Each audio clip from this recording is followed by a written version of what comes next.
Welcome to R five TV news. బ్రహ్మోత్సవాలలో మొదటి రోజు సాయంకాలం జరిగే ఈ ధ్వజారోహణకు ఎంతో ప్రాముఖ్యత ఉంది. ఆలయ ప్రాంగణంలో ప్రధాన ధ్వజస్తంభం మీద పతాకావిష్కరణ చేయడమే ఈ ధ్వజారోహణ. ఈ కార్యక్రమంలో ఒక కొత్త వస్త్రం మీద పరమశివుని వాహనమైన నందీశ్వరుడి చిత్రీకరిస్తారు. దీనికే నంది ధ్వజపటం అని పేరు. దీనిని ధ్వజస్తంభం మీద కట్టేందుకు నూలుతో చేసిన ప్రత్యేక తాడును సిద్ధం చేస్తారు. తరువాత నందిధ్వజ పటాన్ని ఊరేగింపుగా ధ్వజస్తంభం వద్దకు తెచ్చి చండీశ్వర స్వామి సమక్షంలో పూజాధికారులు నిర్వహిస్తారు.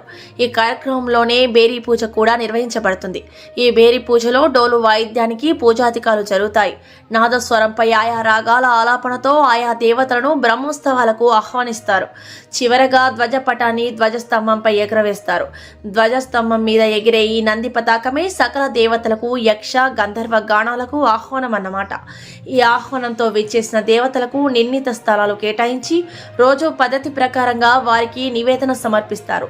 బ్రహ్మోత్సవ సమయంలో దేవతలంతా క్షేత్రంలోనే ఉంటూ ఉత్సవాన్ని తిలకిస్తారని ఆగమ శాస్త్రాలు చెబుతున్నాయి.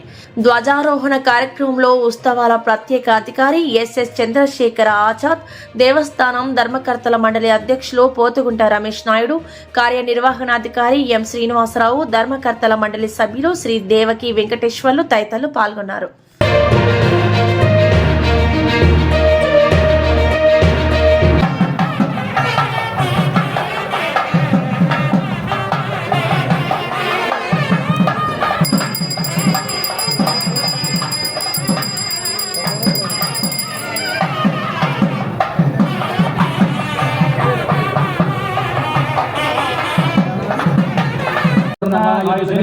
సవితాన మహాట విపూర్ణ వికర్ణ పడుకర సంఖ్యాత హిమకర్ణ కుట్ట